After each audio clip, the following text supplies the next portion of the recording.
السلام علیکم and welcome to ease learning. آج ہم اسلامک اسٹڈیز فار گریڈ 6 کا یونٹ نمبر 5 کریں گے، اسلامک ہسٹری اینڈ جغرافی، جس کا آج کا ہمارا ٹاپک ہے حضرت عمر. تو چلے اپنی ویڈیو کو کنٹینیو کرتے ہیں.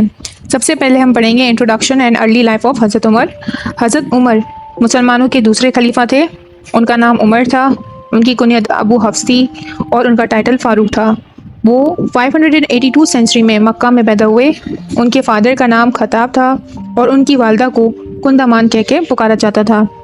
حضرت عمر اپنے سخت نیچر کی وجہ سے بہت مشہور تھے اور مہارت رکھتے تھے ریسلنگ میں اسلام قبول کرنے سے پہلے.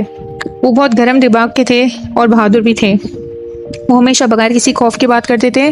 شروعات میں وہ اسلام کے سخت خلاف تھے اور ایون آپ صلی اللہ علیہ وآلہ وسلم کا قتل کرنا چاہتے تھے. اب ہم پڑھیں گے آفٹر ایکسیپٹنگ اسلام. اسلام قبول کرنے کے بعد کیا ہوا؟ جیسے ہی انہوں نے اسلام قبول کیا، وہ اسلام کے دشمنوں کے خلاف ہو گئے تھے. شروعات سے ہی وہ بہت بے خوف اور بہادر تھے، لیکن ایمان کی روشنی نے انہیں اور وفادار اور بے خوف بنا دیا تھا. انہوں نے جب اسلام قبول کیا تب صرف 39 مسلمان تھے اور وہ چھپ کر عبادت کرتے تھے. لیکن جیسے ہی حضرت عمر مسلمان ہوئے تو وہ لوگ بہت ایکسائٹڈ تھے، یعنی جو مسلمان جو ہو چکے تھے پہلے سے ہی، وہ بہت ایکسائٹڈ تھے کیونکہ وہ اب اللہ کا نام بغیر کسی خوف کے لے سکتے تھے. اور جب وہ اللہ اکبر کہتے تھے تو مکہ کی فضا میں وہ آواز گونجتی تھی اور کسی کو انہیں عبادت کرنے سے روکنے کے لیے ہمت نہیں ہوتی تھی. اب ہم پڑھیں گے دا ٹائٹل آف فاروق. فاروق کا مطلب ہے صحیح اور غلط میں فرق کرنے والا. ایک مرتبہ ایک صحابہ نے حضرت عمر سے پوچھا کہ آپ کو فاروق کا ٹائٹل کیوں ملا، یعنی آپ صلی اللہ علیہ وسلم نے آپ کو فاروق کا ٹائٹل کیوں دیا؟ تو حضرت عمر نے بتایا کہ مجھ سے 3 دن پہلے حضرت حمزہ نے اسلام قبول کیا تھا. میں آپ صلی اللہ علیہ وآلہ وسلم کے پاس گیا اور اسلام قبول کیا، تو میں نے ان سے ریکویسٹ کی کہ وہ میرے ساتھ چلیں. وہ سب یعنی آپ صلی اللہ علیہ وسلم کے ساتھ جو تھے وہ سب میرے ساتھ چلیں، تو وہ مان گئے اور مسلمانوں کو 2 رو میں تقسیم کر دیا تھا. وہ سب باہر آئے. ایک لائن میں حضرت حمزہ تھے اور دوسری لائن میں میں. جب ہم کعبے پر پہنچے تو قریش نے حضرت حمزہ کو دیکھا اور پھر مجھے دیکھا. یہ دیکھ کر قریش کو دکھ ہوا کیونکہ حضرت عمر جو تھے وہ پہلے قریش کے ساتھ تھے، یعنی مسلمانوں کے خلاف تھے، لیکن اب وہ مسلمانوں کے ساتھ ہو چکے تھے. اس لیے آپ صلی اللہ علیہ وآلہ وسلم نے انہیں فاروق کا لقب دیا کیونکہ اب وہ سچ کے ساتھ اور حق کے ساتھ کھڑے تھے. اب ہم پڑھیں گے self sacrifice at the time of migration. ان کی ہجرت کے موقع پر حالات بہت نازک اور خطرناک تھے. جب ہجرت کر رہے تھے تو حالات کیسے تھے؟ بہت نازک اور خطرناک تھے. مسلمان خاموشی سے اور چھپ کر مدینہ جا رہے تھے، لیکن حضرت عمر کا روب الگ ہی تھا.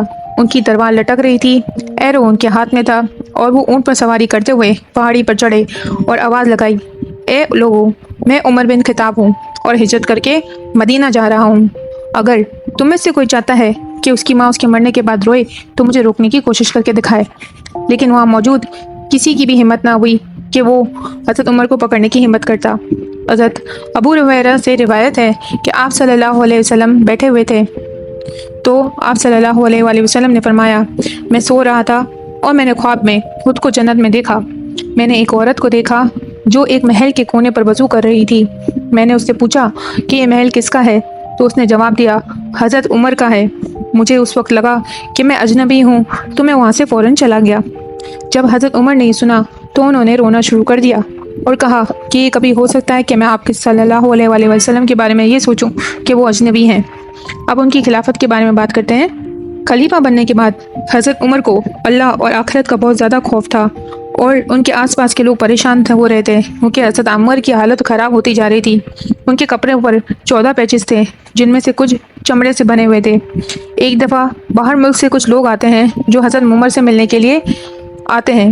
وہ انہیں ڈھونڈ رہے ہوتے ہیں کہ وہ اس دوران ایک آدمی کو دیکھتے ہیں جو قبرستان میں درخت کے نیچے سویا ہوا تھا تاکہ دھوپ سے بچ سکے، اور اس کا سر اینٹ پر پڑا ہوا تھا اور اس کے کپڑوں پر پیچز لگے ہوئے تھے اور اس کی گال کی ہڈیاں نمایاں ہو رہی تھیں کیونکہ اس نے کھانا کافی عرصے سے نہیں کھایا تھا اور وہ مستقل بھوکے رہ رہے تھے اور ان کے گالوں پر لائنز بننا شروع ہو گئی تھی مستقل رونے کی وجہ سے کیونکہ انہیں اللہ کا خوف تھا. انہوں نے پوچھا، جو لوگ آئے تھے باہر سے، انہوں نے پوچھا کہ یہاں کا بادشاہ کون ہے؟ جس پر حضرت عمر نے جواب دیا کہ یہاں کوئی بادشاہ نہیں، لیکن یہاں امیر المومنین ہیں جو مسلمانوں کے غلام ہیں، اور وہ تھے. پھر حضرت عمر نے پوچھا کہ وہ ان کے لیے کیا کر سکتے ہیں، تو جو ایمبیسڈر تھے وہ ان کی باتوں سے بہت متاثر ہوئے اور عزت میں کانپنے لگے۔ ان کی خلافت کے دوران انہیں ایک کے بعد ایک فتح ملتی رہی اور ساتھ ہی مال غنیمت بھی ملتا رہا۔ مال غنیمت کیا ہوتا ہے؟ جنگ کے بعد جو مال بچ جاتا ہے اسے مال غنیمت کہتے ہیں۔ ایک مرتبہ بہت سارا سونا چمڑے میں لپٹا ہوا ان کے سامنے پڑا ہوا تھا۔ حضرت عمر اس سونے کے سامنے بیٹھے ہوئے تھے اور رو رہے تھے۔ لوگوں نے پوچھا کیا یہ رونے کا موقع ہے؟ جس پر حضرت عمر نے جواب دیا، اللہ تعالیٰ نے حضرت محمد صلی اللہ علیہ وآلہ وسلم اور حضرت ابو بکر صدیق کو تو پیسے سے دور رکھا تھا، لیکن میرے پاس مستقل پیسہ آ رہا ہے، کہیں میرے اعمال میں کوئی کوتاہی تو نہیں ہو گئی۔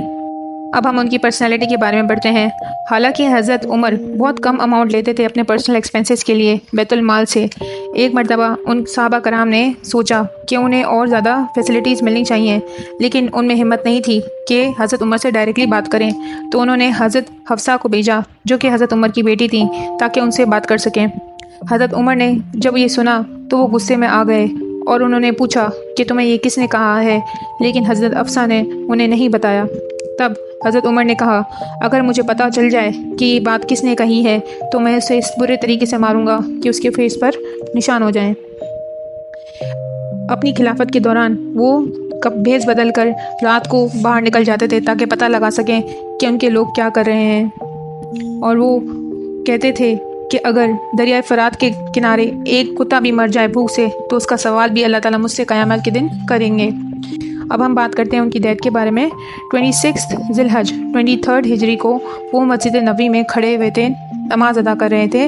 تب ایک غلام جس کا نام فیروز تھا اس نے ان پر اٹیک کر دیا، انہیں مارا، ڈیگر سے مارا، اور وہ زخم اتنا گہرا تھا کہ وہ ریکور نہیں ہو سکے اور شہادت کے مرتبے پر پہلی محرم 24 ہجری کو فائز ہوئے۔ انہیں مسجد نبوی میں آپ صلی اللہ علیہ وآلہ وسلم کے برابر میں دفنایا گیا۔ ہوپ آپ کو اچھے سے سمجھ آیا ہوگا۔